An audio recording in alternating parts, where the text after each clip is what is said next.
Muy buenas tardes a todas y todos. Soy Héctor Zavala, coordinador académico de la sede de la UNAM en Boston, y a nombre de nuestro director, el doctor Javier Laguna, les damos la más cordial bienvenida a esta nueva edición de nuestra serie de conversatorios en las humanidades. El día de hoy nos acompaña Cecilia Vázquez del Massachusetts College of Arts and Design y Alesha Mercado del Centro Cultural Universitario Tlatelolco de la UNAM. Ellas nos estarán platicando sobre el rol de las mujeres en el arte, artistas, exposiciones y creatividad femenina. También está con nosotros la doctora Raquel Urroz, colaboradora de la sede y quien será la moderadora de la sesión del día de hoy. Sin más, le dejo la palabra a la doctora Urroz para que pueda presentar a nuestros panelistas y comenzar con la sesión que sin duda alguna será muy interesante. Muchas gracias a todas y todos por seguirnos en esta serie de conversatorios y esperemos que lo disfruten mucho. Buen día.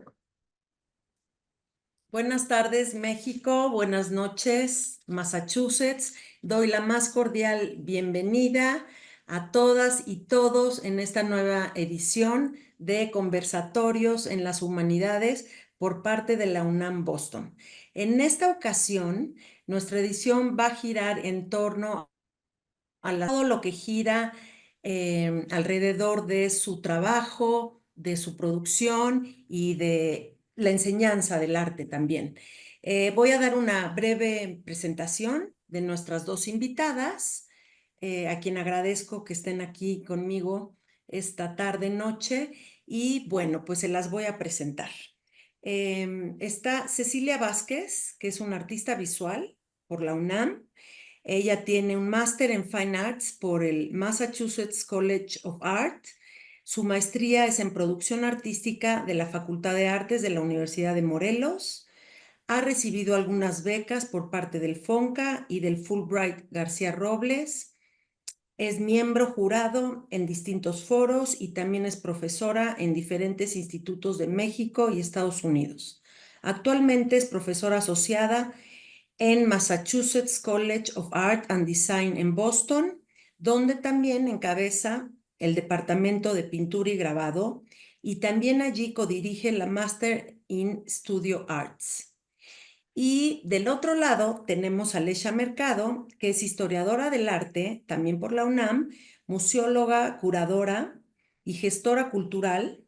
Ha trabajado en el LIMBA, en el Museo de Arte Carrillo Gil, en el Museo Universitario de Arte Contemporáneo, el MUAC, en el MUNAL, que es el Museo Nacional de Arte, en el Los Angeles County Museum of Art, entre otros museos. Actualmente es subdirectora académica del Centro Cultural Universitario en Tlatelolco de la UNAM y también es profesora de Historia del Arte en la Universidad Iberoamericana en México.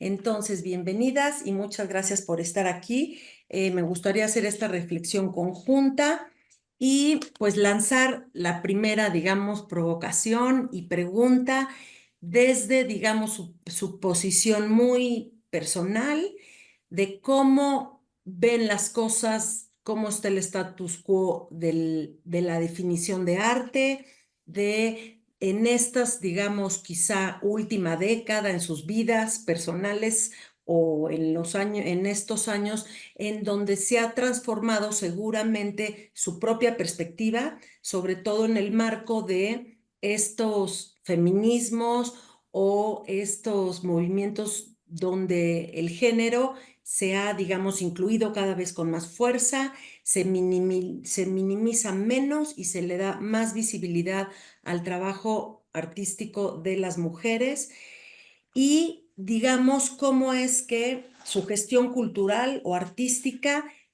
cómo la enfrentan, ¿no? Ahora con estos nuevos paradigmas que están entrando cada vez con mayor fuerza. La que quiera tomar la palabra.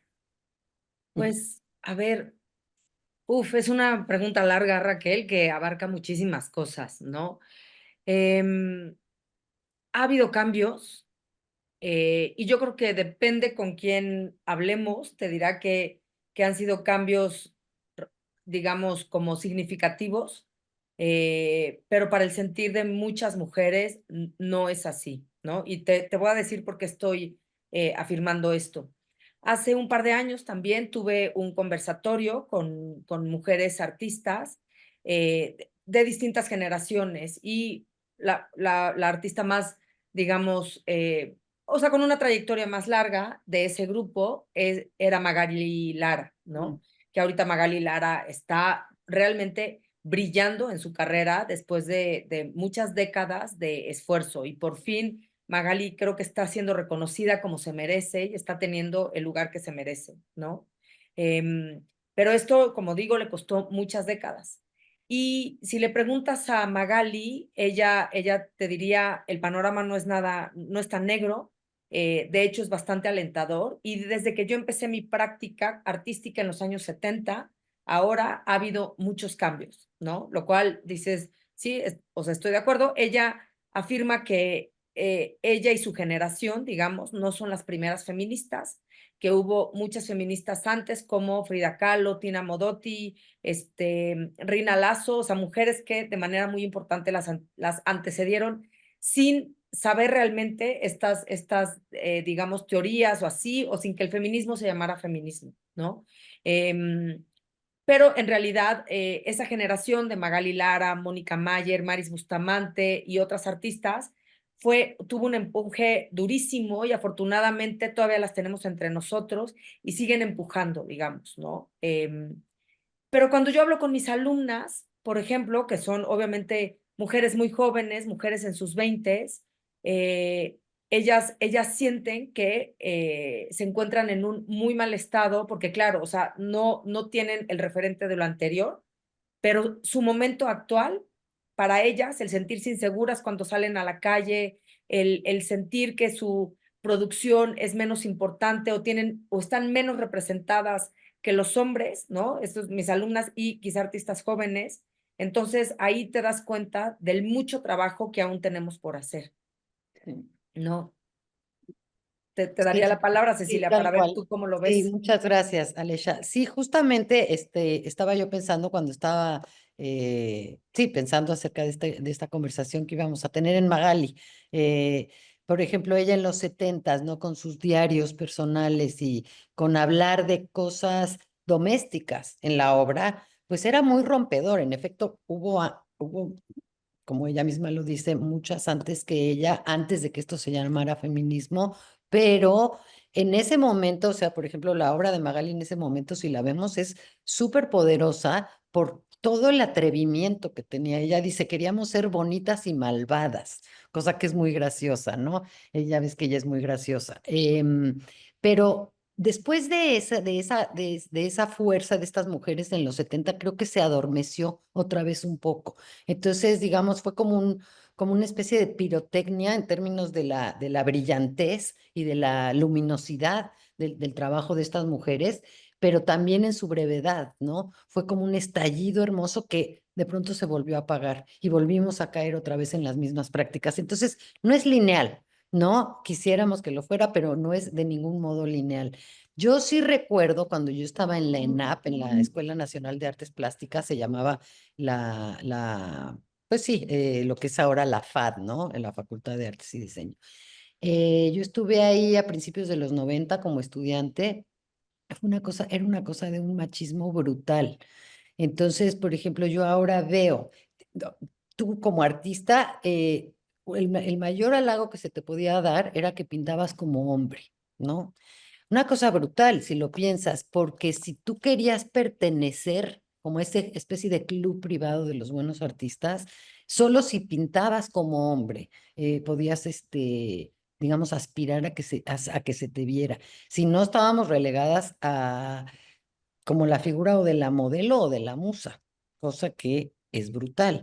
Em, Inclusive yo recuerdo grandes artistas, hombres en ese momento, que decían, los pintores no se forman en las academias, se forman en las cantinas. O sea, yo eso lo escuché con mis propios oídos, ¿no? Casi si quería ser una artista, quería ser considerada como artista, había casi una cosa de autocensurarnos, ¿no? Si yo si contrasto eso a los tiempos actuales, igual como Magali, pienso que ha habido un avance inmenso, ¿no? Eh, las estudiantes con las que yo trabajo ahora tienen unas libertades que ya hubiéramos querido nosotros en nuestra generación. Sin embargo, ellas están, como bien dices, Alesia, ellas están enfrentando otras problemáticas. O sea, yo creo que la violencia contra la mujer ahora no sé si es más visible o si ha aumentado o si somos más conscientes de lo que está sucediendo y las chicas aún sienten que hay, y yo también lo siento, que hay un gran machismo en México, por ejemplo, en los círculos artísticos, ¿no? Todavía, por ejemplo, ser madre y artista al mismo tiempo, eso no se puede, ¿no? Tienes que escoger según estas prescripciones, ¿no? Por supuesto que eso es absurdo, pero hay todavía como muchísimo prejuicio contra mujeres que se encarnan como mujeres, que se presentan como todo aquello que tiene que ver con la feminidad, ¿no? O con ser mujeres. Em, yo creo también que, a ver, yo ahora puedo hablar desde mi experiencia aquí en los Estados Unidos como docente y pues como público activo de exposiciones, etcétera, ¿no? Hay de pronto ese movimiento pendular a veces también se va ahora al otro extremo. O sea, yo creo que hay una conciencia más clara de las identidades que antes que eran invisibilizadas, y no solo hablo de mujeres, ¿no? Sino incluso de pueblos originarios, de arte queer, etcétera, etcétera. Y ahorita lo que yo vivo acá es que casi si el arte no es identitario en ese sentido, eh, es considerado casi irrelevante, ¿no? Entonces, también surge la pregunta, ¿hemos hablado demasiado de esto o hemos hablado demasiado poco, ¿no? Depende desde qué lugar queramos abordar esa pregunta, ¿no? Sí. Sí, Es, totalmente. es Y brutal. nada más como para agregar algo, justamente esto de la autocensura o el automáticamente tu condición de mujer, colocarte en alguna postura o en algún lugar o en algún estilo. La misma Ujú, Magali narra cómo a principios de su carrera ella se dedicó a hacer libros de artista ujú, porque la pintura, digamos, ya estaba ocupada por el sector masculino, ¿no? Y ah, era muy difícil y cuando empezó a pintar, efectivamente, como dice Cecilia, ¿no? Todas estas escenas domésticas y eso, desarrolló un estilo pictórico que fuera un poco, o sea, no apostando hacia ningún tipo de realismo, por ejemplo, eh, como para no invadir la materia, digamos, masculina. Y además, lo que a mí me llama la atención es que yo he comparado los formatos que hacía, por ejemplo, la misma Magali, Mónica, Mayer, ¿no? En los mismos años que otros artistas masculinos y los formatos de ellas son pequeños, ¿no? Son como muy, pues sí, muy domésticos y muy, no eran estas aspiraciones así tremendas por hacer la sí, gran obra de arte, ¿no? Y se ve ahí en todo, en la técnica, en el formato, en la temática.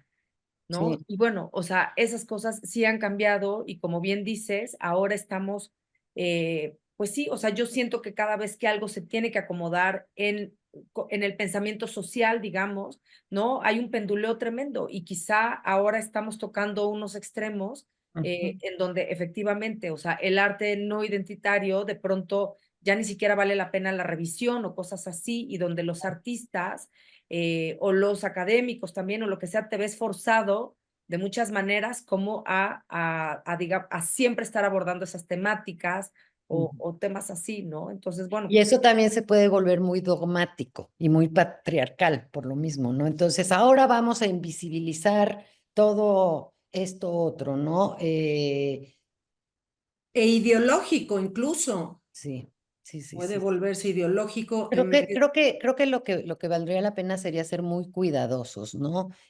Justamente para no caer en esto y sí ser capaces de analizar obra por obra cuáles son las premisas de esas obras, ¿no? Más allá de, como tú dices, Raquel, de lo ideológico, ¿no? Yo creo que si el arte no es un espacio de libertad, entonces, ¿qué es? Sí. ¿No? Sí. Bueno, en ese sentido, o sea, lo que yo entiendo que dicen es que un pasito damos para adelante y luego otro para atrás y uno para adelante y uno para atrás. También va moviéndose de generación en generación, etcétera. O sea que todavía no hay nada dicho, todo esto va evolucionando y moviéndose de acuerdo a muchas circunstancias. Bueno, en este sentido, en lo que están diciendo, yo les preguntaría, por ejemplo, a ti, Cecilia, Ujú, cuando dices romper convenciones de belleza, por ejemplo, ujú, o sea, yo te quiero preguntar, qué subyace en tu obra, ya sea ujú, pintura o dibujos, si ya no son, digamos, esto de, o sea, si no es necesariamente emociones, por ejemplo, o ujú, signos de identidad, ¿hay algún compromiso con los valores sociales del momento o no? Como tú dices, la libertad, pero la libertad influida por qué, o sea, por qué aspectos pues sí, que te están empujando un poco ujú. y aprovecho de una vez para Lesha, igual un poquito cuáles serían tus criterios a la hora de conceptualizar o, digamos, hacer una curaduría, por ejemplo, en el sentido de qué es lo que pesa ahorita, un tema social, político, que encaje con la realidad o más bien el artista, lo que el artista está queriendo expresar y exhibir. O sea, ¿cómo ustedes negocian con las, con la presión, ¿no? Social, sobre todo, de estos tiempos. Pues mira, yo creo que es muy distinto el lugar de una curadora como Alesha que el lugar de un artista. Ujú, Entonces, obviamente, pues yo puedo hablar de mi experiencia como artista, ¿no? Más que buscar suscribirme a los discursos actuales sociales, porque a ujú, mí me parece, volviendo a lo de la libertad, ¿no? Uno tiene que ser la mejor artista posible dentro de lo que uno hace y a lo que a uno le interesa, ¿no? Yo, por ujú, ejemplo, pienso que si mi trabajo tuviera que ser descubierto en términos de literatura, ¿no? En términos literarios, no sería ensayo y tampoco sería narrativa, sería la poesía, ¿no? ¿Por qué? Porque a mí me interesa el lenguaje de la pintura, me interesan los lenguajes y por tanto el lenguaje de la pintura. Entonces, desde ahí lo que, digamos, lo que yo hago es encarnar de la manera más honesta posible aquello que me interesa. Ahora, eso tiene que ver con mi condición de ser mujer, pero lo que quiero decir es que no estoy intentando hacer un discurso, sino tomar el lugar que ya soy. No sé si me explique. Por ejemplo, cuando yo estaba en esos años en la ENAP, mi pintura era muy, muy abstracta, grandes, ni siquiera eran lienzos, eran paneles de madera enormes, ¿no? Como en como en este expresionismo lírico. Pero después, a los pocos años de salir de la universidad, me di cuenta que estaba ahí sí, como llenando una prescripción que no era mía. Empecé a sentir que mi obra era demasiado general. Siempre, sigue teniendo la obra de esa época, cosas formales que me interesan, pero era como una necesidad de decir, bueno, no, ¿qué es lo que a mí en lo particular me interesa, ¿no? Y todo ese descubrimiento, digamos, viniendo de toda aquella escuela tan prejuiciosa, pues fue difícil, además pintando en solitario, cuando yo, es cuando yo fui estudiante, cuando salí, es cuando empezaban los conceptualismos muy fuertes en México, ¿no? Con toda la escuela de además artistas increíbles, donde estaba Valo, Sofía Taboas, etcétera, y éramos todos amigos, ¿no? Pero sí había una cosa como que en ese momento, si eras pintor o pintora, es como que sí. no hubieras comprendido algo vital, ¿no? No te llegó el memorándum de que los tiempos habían cambiado.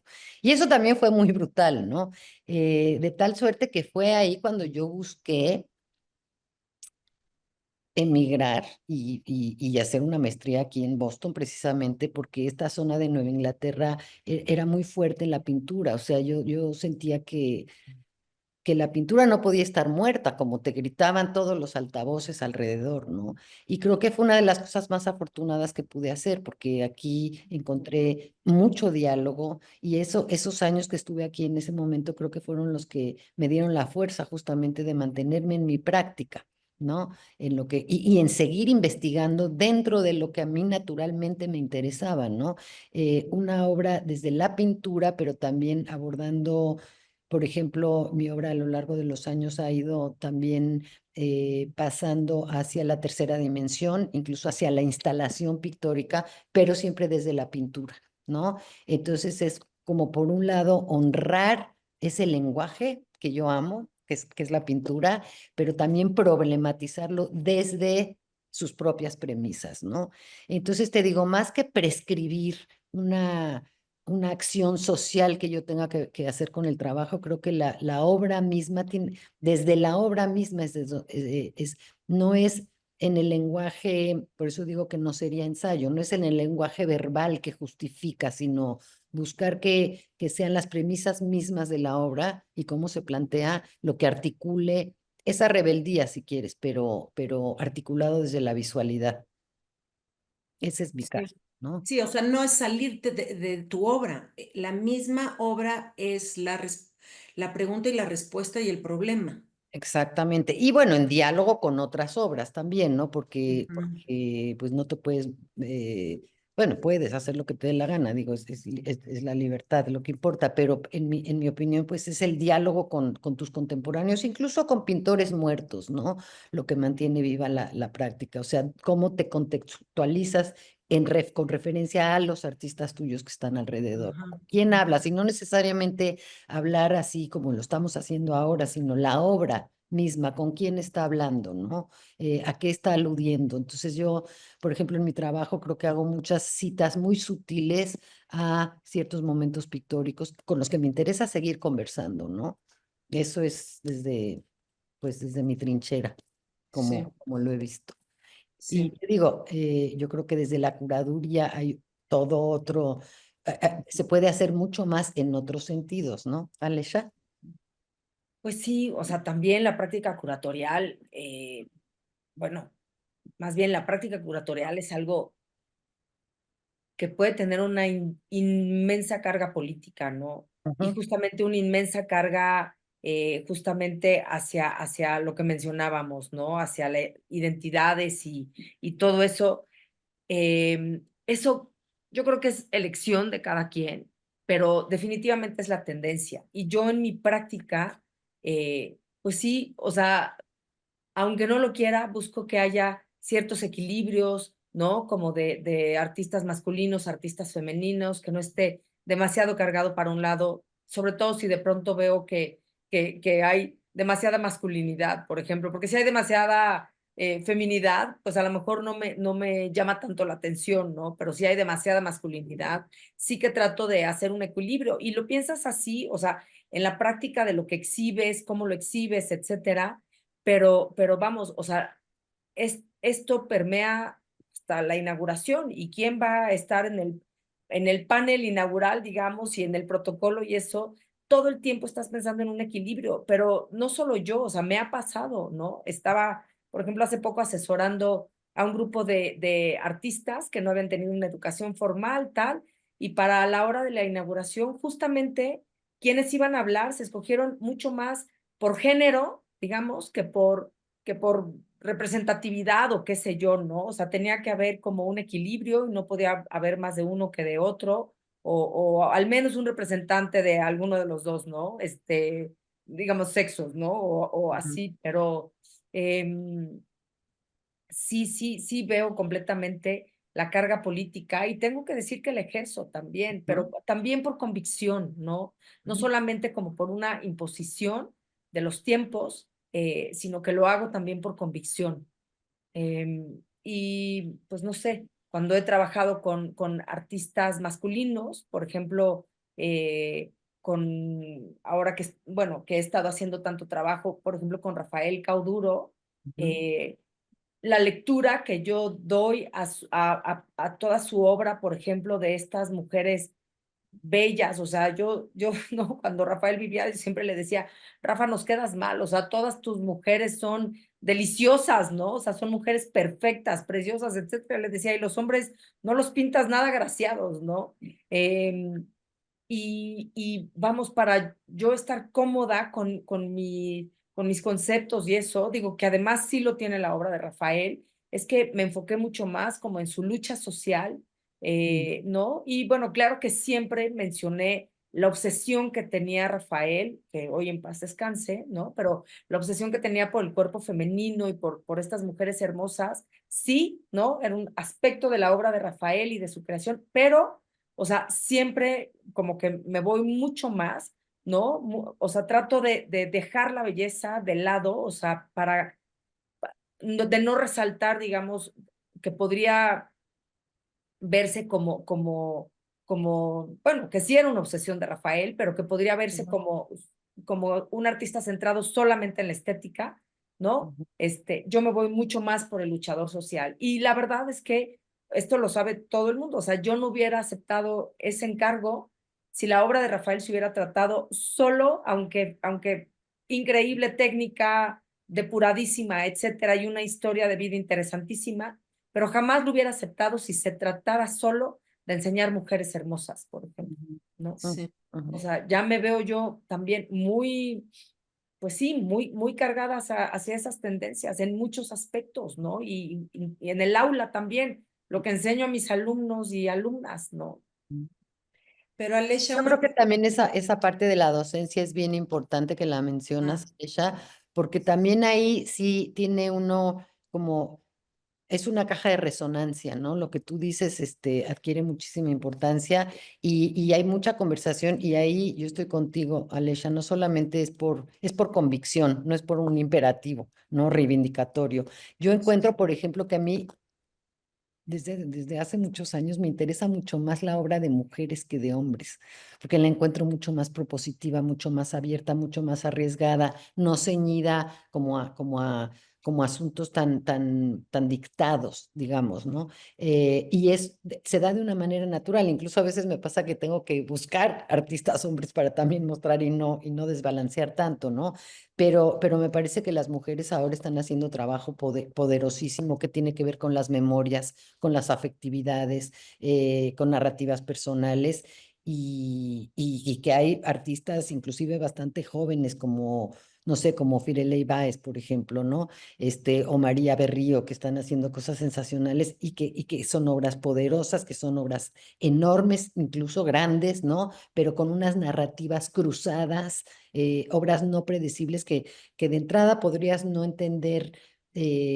De lo que están hablando y que son obras que piden más tiempo pues para su goce, ¿no? Y para su comprensión de algún modo, ¿no? Pero eso, nosotros que estamos formando artistas jóvenes, creo que es muy importante decolonizar la currícula, ¿no?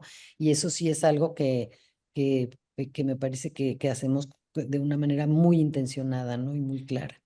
Sí. No, estaba pensando con esto que dicen, que cómo incorporan, más allá de mujeres y hombres, toda la diversidad cultural, ¿verdad?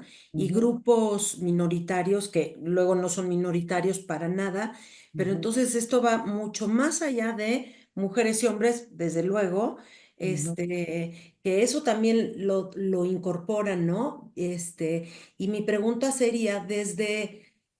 Pues sí, pero no quiero como que redundar en la misma idea de hasta qué punto hay una libertad subjetiva en la enseñanza, por ejemplo, o en cualquier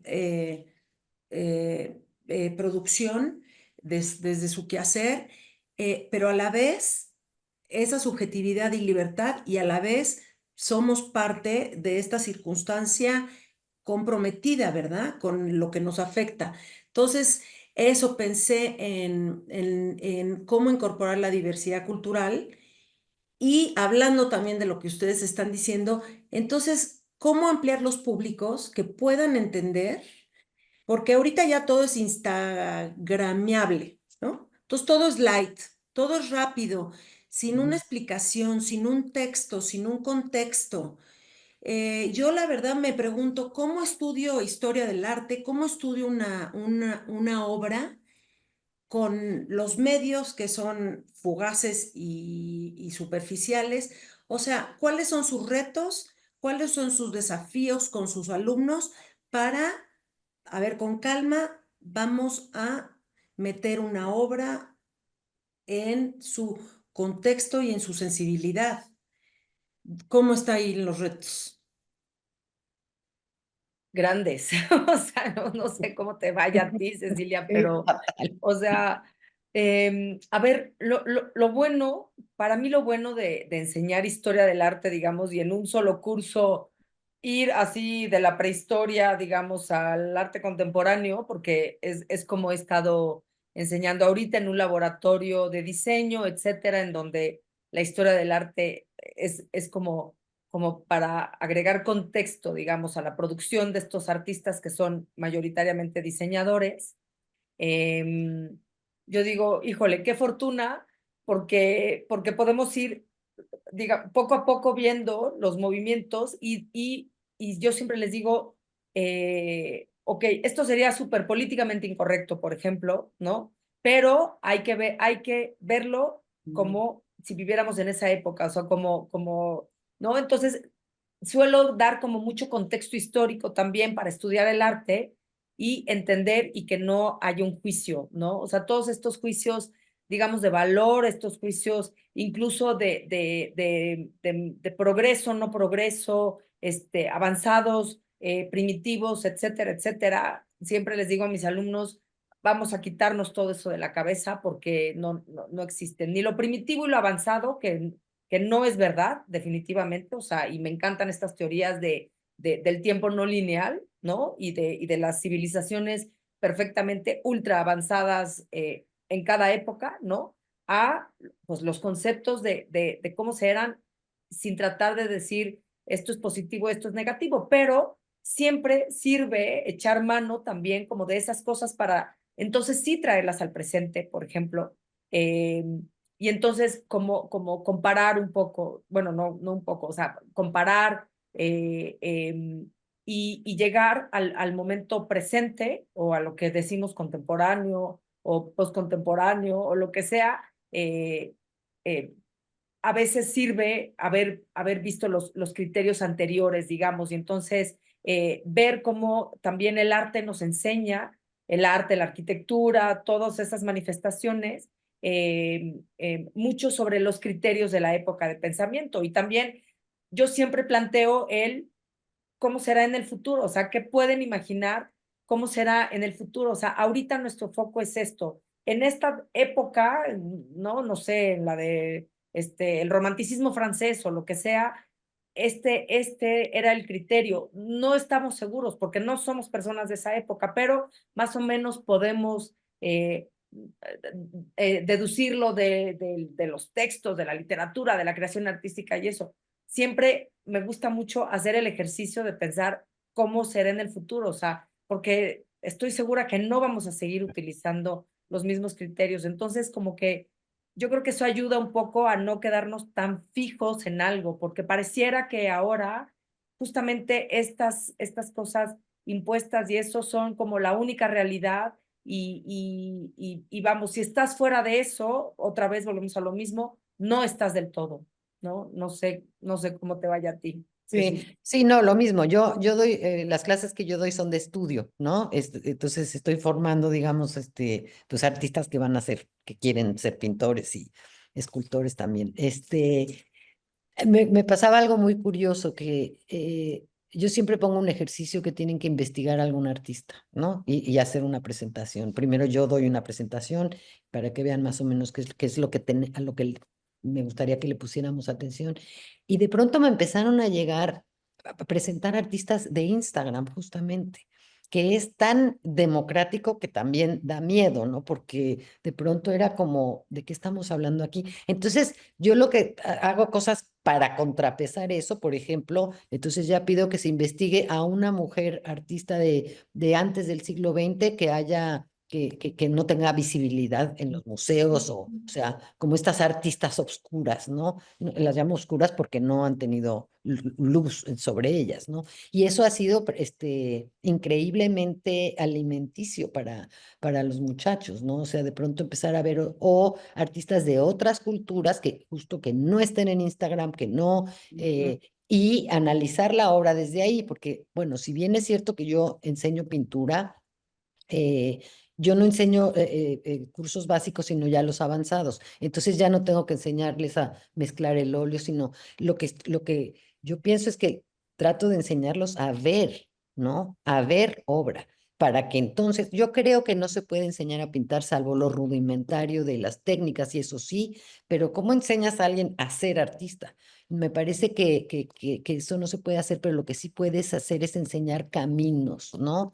Para que ellos lleguen a sus propias conclusiones y a encontrar sus voces y a fortalecerlas, ¿no?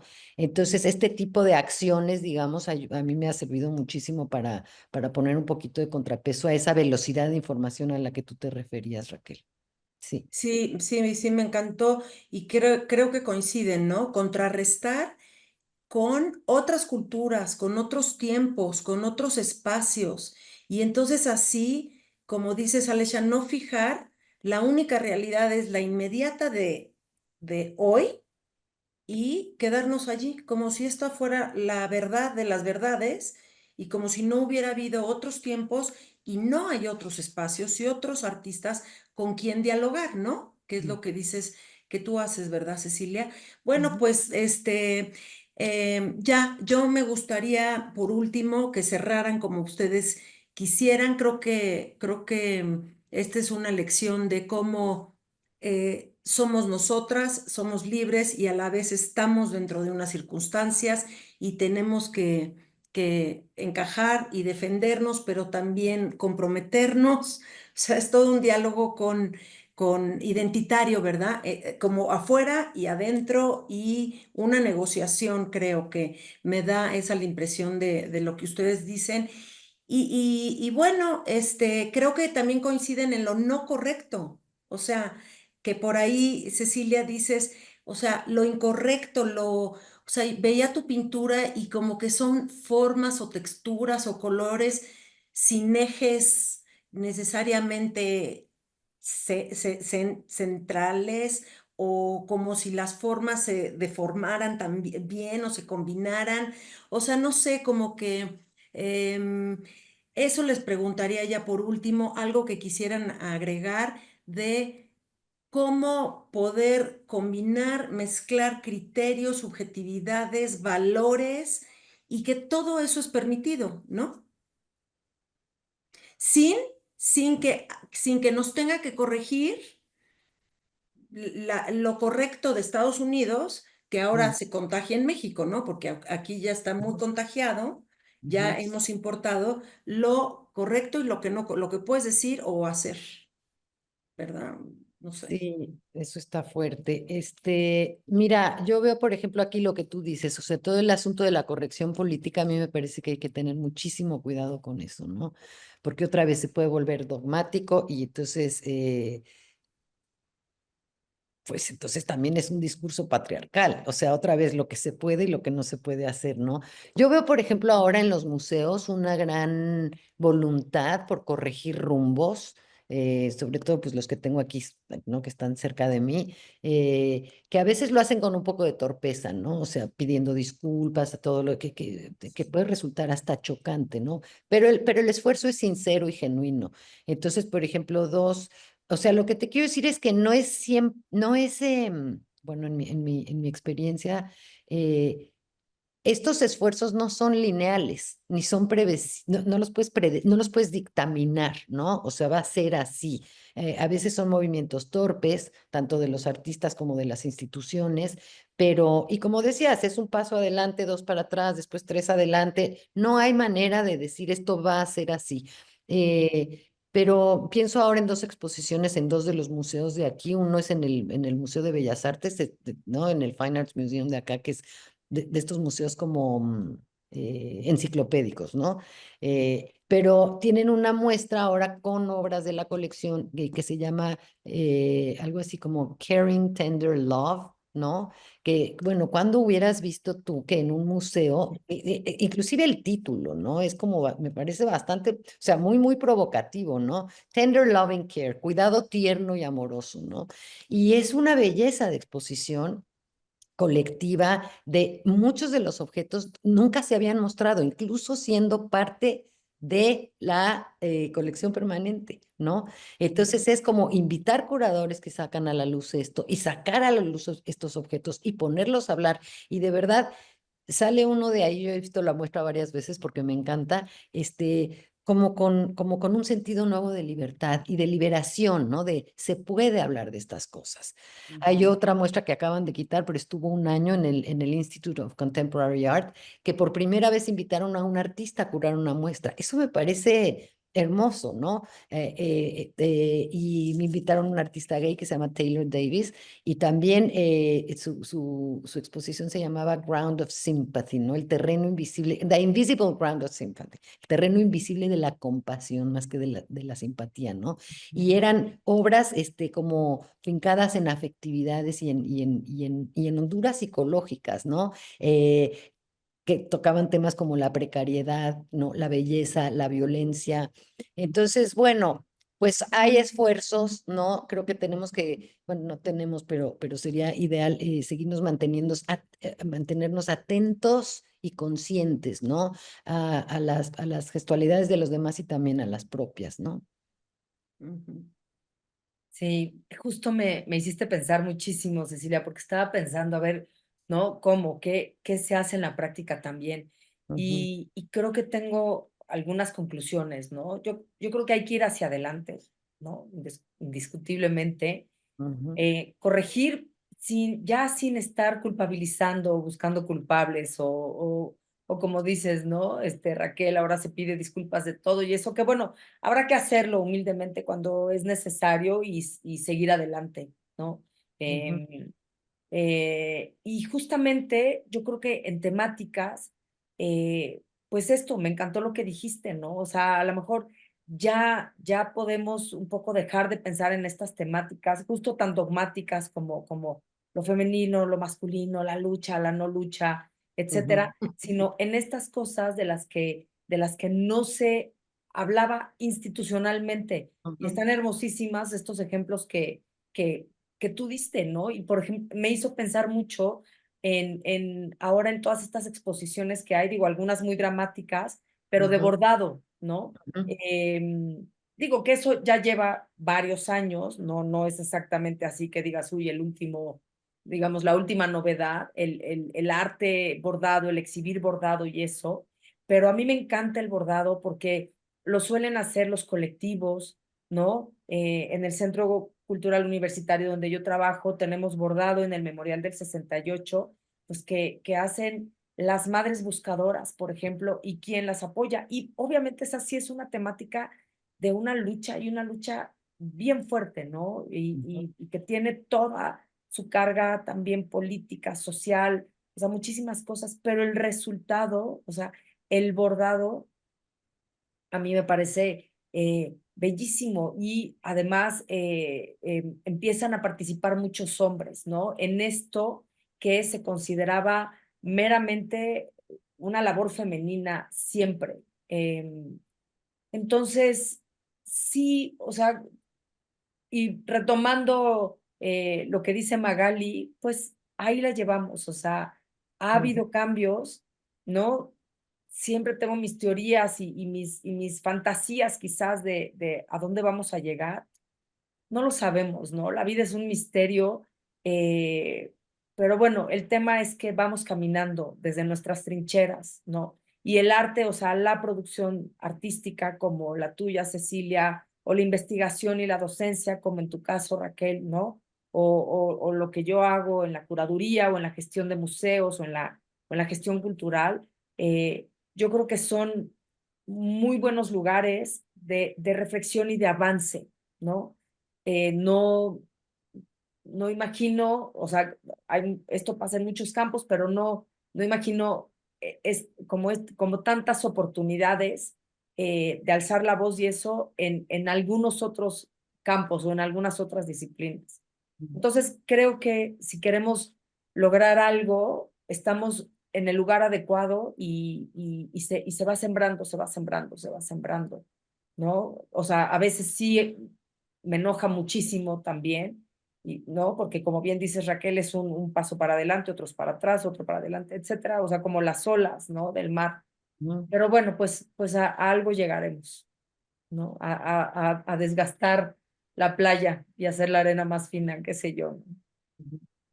Sí, y desde nuestras trincheras somos privilegiadas, ¿verdad? Que podamos trabajar y expresarnos. Bueno, pues muchas gracias a las dos. Yo aprendí muchísimo de ambas. Estoy muy agradecida y fue una deliciosa plática, diálogo. Deliciosa, muchísimas gracias. Muchas Sí, gracias a las dos mil gracias. Maravilloso estar juntas. Muchas gracias. y les mando un abrazo. Mil Igualmente. gracias.